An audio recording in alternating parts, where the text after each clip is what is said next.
Donc, salut mes élèves, surtout ceux qui nous suivent à travers notre chaîne nationale Thaqafia. Ravi de vous retrouver encore une autre fois pour une troisième séance, même leçon, mais un nouveau chapitre, même chapitre. Ça veut dire les outils à travers lesquels on a traité les outils ou bien les techniques qu'on pourra utiliser pour calculer les cardinaux. Donc on a déjà vu, on s'est arrêté la séance dernière au paragraphe les permutations. Les permutations qu'on a vues consistent à déterminer le nombre ou bien à calculer le nombre de permutations des composantes qui forment une éventualité.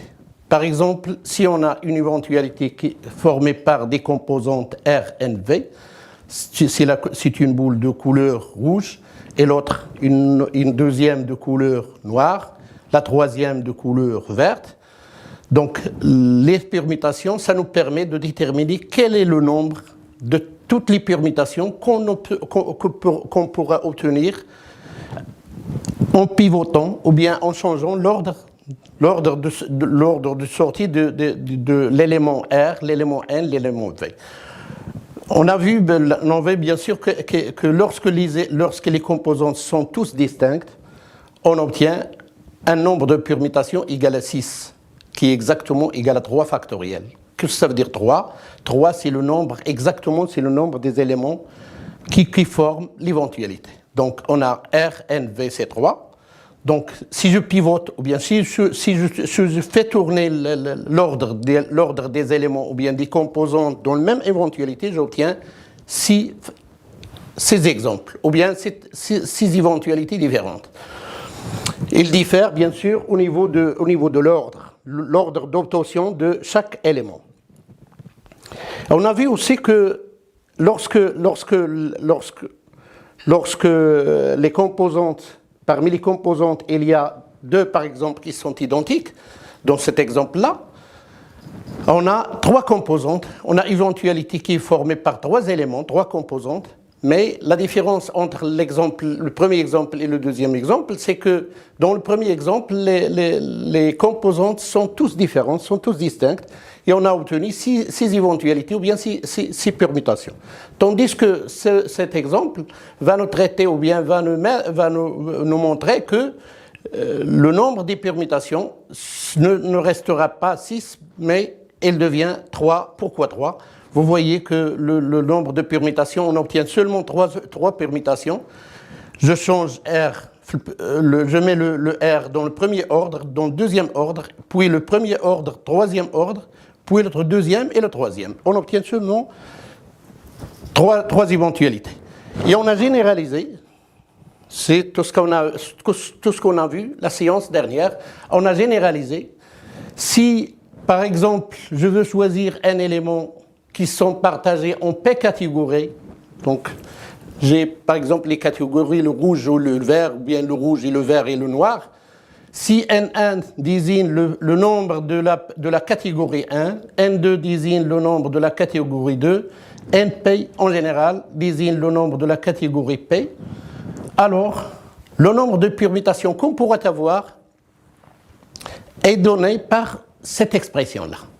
Vous voyez bien que la somme des nombres de toutes les catégories donne N.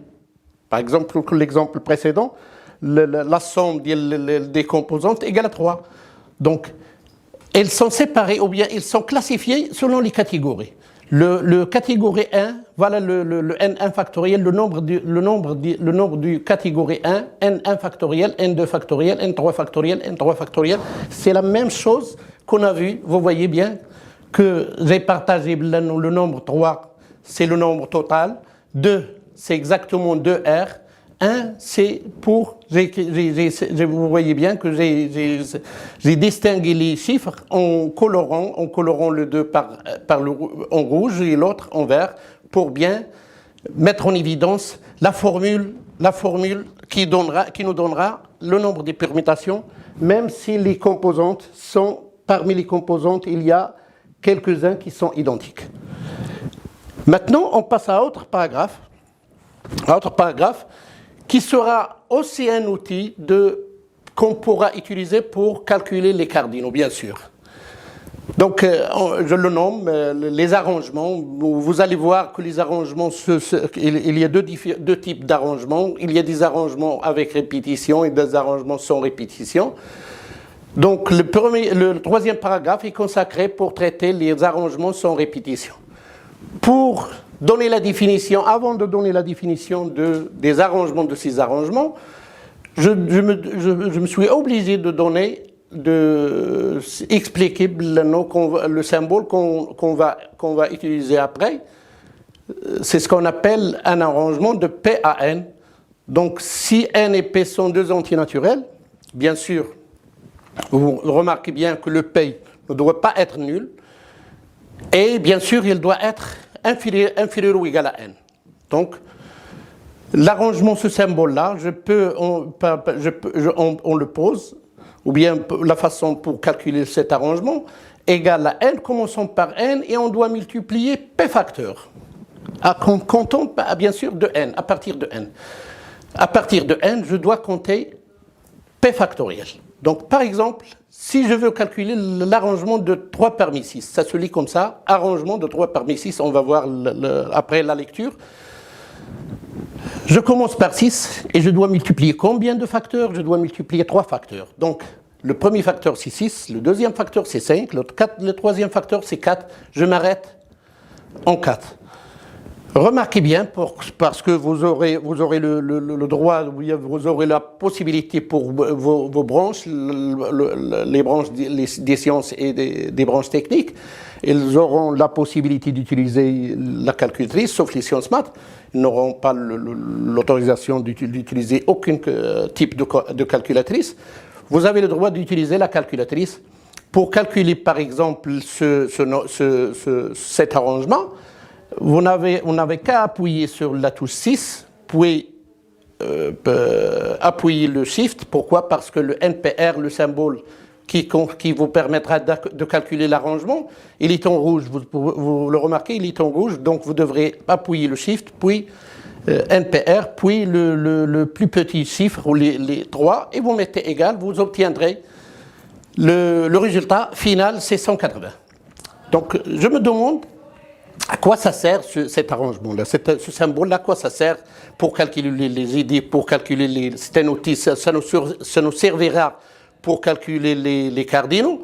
Donc, c'est quoi exactement? Que signifie l'arrangement? Donc, la signification, bien la définition, bien la signification exacte des arrangements, je vais l'avoir après avoir traité cet exemple-là. J'ai choisi l'exemple plus simple. Un sac contient 6 boules, dont 2 rouges et 3 vertes et une noire. L'expérience aléatoire consiste à tirer seulement, je souligne seulement, pourquoi, je vais expliquer pourquoi, 3 boules successivement et sans remise. Ça veut dire quoi? 3 boules successives et sans remise. J'ai souligné aussi la manière qu'on va utiliser pour tirer les boules.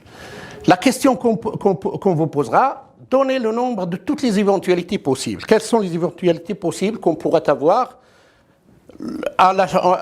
lorsqu'on achève l'essai ou mon essai ou bien l'expérience aléatoire? Et donc, comme réponse, je note bien que j'obtiendrai 3 parmi le total possible ou bien disponible, c'est 6. Donc, ce n'est pas une permutation. Car la permutation, ça m'oblige de choisir toute la totalité des éléments. Donc, si j'avais 6, je dois tirer, ou bien je dois choisir les 6 parmi les 6. Voilà la permutation. La permutation, ça diffère totalement par rapport à l'arrangement. Donc, puisqu'on va tirer 3 boules parmi 6, donc ça ne serait jamais une permutation, car les permutations consistent à choisir la totalité des éléments. Donc, que représente ce résultat ou bien cet éventuel? Les résultats, qu'est-ce qu'ils représentent pour nous? Vous voyez, donc j'ai symbolisé la situation. Donc, les 6 boules, voilà les 6 boules avec les couleurs proposées, on a une noire, deux rouges et 3 vertes. La première des choses, c'est de s'habituer à symboliser la situation. Lorsque vous vous habituez à symboliser la situation, les choses après deviennent faciles. Donc, vous voyez que dans les exemples précédents, j'ai utilisé l'arbre des éventualités, et tant que le nombre de tirages ou bien le nombre disponible est très grand, l'utilisation de l'arbre, ça devient un peu difficile. Donc pourquoi? Vous allez voir que le nombre qu'on aura comme résultat, c'est très grand. Donc, mais il y a d'autres méthodes pour visualiser les possibilités ou bien les résultats qu'on obtiendra. Voilà, on peut utiliser une autre manière. Le choix de la première boule se fait par 6 façons. Pourquoi par 6 façons? Parce que je peux choisir le noir ou bien la boule rouge numérotée 1, donc c'est déjà deux façons, donc ou bien la rouge numérotée 2, donc déjà 3 façons, ou bien les 3 verts, c'est encore 3 façons différentes, donc j'ai 6 façons différentes pour choisir la première boule. Donc une fois la boule choisie, la première boule tirée, elle sera exclue bien sûr, car notre expérience consiste à ne pas remettre la boule dans le sac. Donc, on doit laisser la boule en dehors. Donc, il reste 5 boules, bien sûr, il reste 5 boules qui seront disponibles pour le tirage. Le choix de la deuxième boule se fait encore par 5 façons différentes. Supposons que la boule tirée, par exemple, est N1. Qu'est-ce qu'il me reste pour avoir ma deuxième boule? Donc, c'est 5 façons différentes. C'est 5 façons différentes. Voilà. Donc, et ainsi de suite. Une fois la deuxième boule aussi s'est tirée, donc elle reste dehors et on l'exclut. Le choix de la troisième boule se fait par 4 façons différentes, bien sûr. Et pour avoir le nombre de choix, le total des nombres de choix, on n'a qu'à multiplier le nombre de choix, parce que c'est une conjonction. Hein. Faites attention, lorsqu'on aura une conjonction des choix, ça veut dire le premier choix, et le deuxième choix, et le troisième choix. Donc, vous devrez multiplier ça. Vous devrez multiplier le nombre de choix de la première boule, multiplié par le nombre de choix de la deuxième boule et de la troisième boule. Donc, si je calcule le nombre des résultats, ça veut dire le cardinal de oméga, qu'est-ce que j'obtiens? J'obtiens 6 comme nombre de choix de la première composante, 5 pour la deuxième composante, pour le choix de la deuxième composante, et 4. Et si je remarque bien le nombre que j'ai obtenu, 6 fois 5 fois 4, c'est exactement, voilà, 6 fois 5 fois 4, donc c'est exactement un arrangement. Voilà, c'est exactement un arrangement de quoi? Pourquoi 3? Parce qu'il y a 3 facteurs. Pourquoi 6? Parce que j'ai commencé par 6. Donc, que représente ce 3-là? Le 6, bien sûr. Vous devrez remarquer que représente le 3, que représente le 6. Donc, le 6, la réponse, le 6, c'est le nombre total. 3, c'est le nombre de boules que j'ai choisi ou bien que j'ai tiré. C'est exactement. Donc, récapitulons, ou bien comme conclusion, qu'est-ce qu'on peut conclure jusqu'à maintenant? Donc, vous voyez bien que qu'un résultat possible, par exemple, un résultat, si j'ai choisi par exemple N, R, ça veut dire que j'ai disposé les couleurs dans un ordre, c'est-à-dire les ranger dans un ordre. Donc c'est exactement un arrangement. Et sans répétition. Pourquoi sans répétition? Parce que vous remarquez que j'avais pas le droit de remettre la boule à sa place. Donc c'est un arrangement sans répétition. L'exemple nous dit que ce sont des arrangements ce sont des arrangements de 3 éléments qui ont été choisis parmi les 6 éléments. Donc en conclusion, l'arrangement APN, c'est quoi exactement? Si je calque bien sur l'exemple traité, donc l'analogie me donne à la place de P, je mets 3, ou bien à la place de 3, je mets P, ou bien à la place de 6, je mets N. Donc, c'est quoi exactement? C'est le nombre de choix de P éléments qui ont été choisis successivement, l'un après l'autre, c'est-à-dire c'est ça successivement, ils sont remises, ça veut dire sans répéter le choix, sans remettre le premier élément ou bien le premier objet choisi, on ne doit pas le remettre à sa place, ou bien s'il s'agit du boule, on ne doit pas la remettre à sa place. Une autre conclusion, l'arrangement, c'est quoi? C'est le nombre des arrangements sans répétition de P éléments parmi N. Voilà. Cet outil nous permettra de traiter, ou bien on va voir, de traiter les exercices, un exercice d'application. On va voir à quel point je peux utiliser ce symbole-là dans les exercices, dans la résolution de les exercices. Je propose un exercice de ce type-là. Je choisis toujours, vous remarquez que je choisis toujours les bons exemples, les exemples plus simples qui nous permettra de visualiser ou bien de mettre en évidence ces outils-là. Donc je choisis un sac ou bien une urne, c'est le mot que vous allez toujours entendre.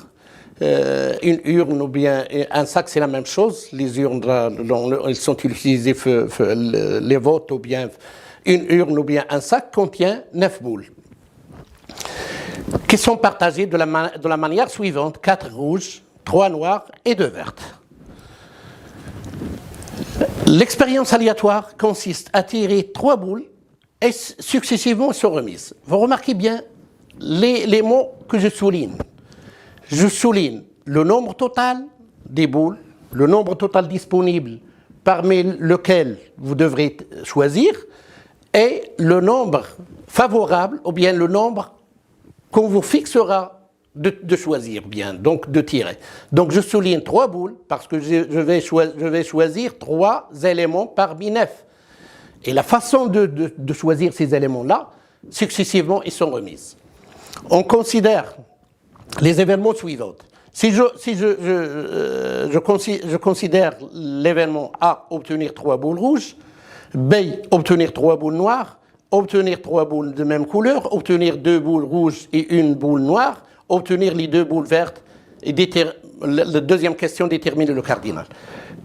Première des choses à faire, vous devrez s'habituer toujours, j'insiste sur ceci, vous devrez s'habituer à symboliser votre situation. Donc, vous voyez que les 4 boules, je peux les noter comme ça, 4R, tout simplement, dans un sac. Les 3 boules noires, je peux les symboliser 3N, et les 2 boules vertes, je peux les symboliser 2V. Et mettez le correcteur dans les rails ou bien dans le chemin sur lequel vous suivez. Notez par exemple, essayez toujours de s'habituer à donner des dénotations si simples. R, vous notez R, la boule obtenue est rouge. R bar, la boule obtenue n'est pas rouge. Et ainsi de suite, N et V. Puisque le tirage se fait successif, on note les éventualités, ce sont tout seulement des formalités que vous devrez les suivre. Ce n'est pas obligatoirement, mais elle est préférable. On note les éventualités sous forme des triplés. Pourquoi des triplés? Je préfère bien les triplés parce que les triplés, ça me donne le sens de l'ordre, tout d'abord. Ou bien ça me rappelle toujours de l'ordre d'obtention des composantes ou bien des éléments ou bien des objets. À chaque projection indique la couleur de la boule tirée en cet ordre. Voilà. Alors, le cardinal de oméga, pourquoi j'utilise les arrangements? Parce que j'ai choisi 3 parmi 9. Comment je les choisis? Je les ai choisis successivement et sont remises. Donc, c'est un arrangement. Donc, 9 fois 8, les calculs avec la calculatrice ou bien avec la main, ça me donne 504. Je passe maintenant à la deuxième question qui va nous permettre, à travers laquelle je vais calculer les cardinaux des événements. Avant d'entamer chaque événement, vous devrez faire une description. Si vous faites une description à chaque événement, la tâche, ça devient très très facile. Donc, je me rappelle bien. Donc, l'événement A, ça consiste à tirer les 3 boules rouges. 3 boules rouges. Vous notez bien, 3 boules rouges. l'événement A est constitué, je peux symboliser comme ça, par la première composante, c'est-à-dire la première boule tirée c'est R, la deuxième c'est R, la troisième c'est R, et ainsi de suite. Voilà, comme ça. Elles seront choisies parmi les 4 boules rouges qui sont disponibles dans le sac. Alors, le cardinal de A, puisque j'ai choisi 3 éléments, ou bien 3 objets parmi 4, j'obtiens 4 fois 3 fois 2 égale à 24. Je passe maintenant à la description de l'événement B. Voilà, l'événement B, ça donne quoi? Obtenir 3 boules noires. Obtenir 3 boules noires, vous rappelez bien que le nombre de boules noires disponibles dans le sac, c'est 3, c'est exactement 3. Donc je peux choisir 3 boules noires parmi 3.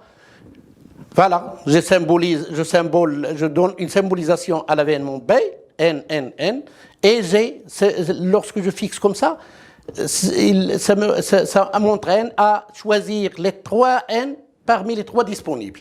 Donc, c'est exactement, cardinal de B, c'est exactement un arrangement de 3 parmi 3. Les calculs, ça donne 6. Je vais voir, donc, pour la description de C, obtenir 3 boules de même différentes. Voilà, 3 boules de même différentes. Vous remarquez bien que c'est 3 boules différentes. Ça veut dire C est une disjonction de 2 événements. 3 boules de même couleur, pardon. 3 boules de même couleur. 3 boules de même couleur, puisque le nombre disponible de la couleur verte est 2, donc je ne pourrais pas avoir 3 boules de couleur verte. Donc, les cas, c'est soit les 3 boules, soit R, ou bien soit les boules noires, soit noires, bien sûr. Donc, l'événement C, c'est quoi? C'est une disjonction de 2 événements, A et B.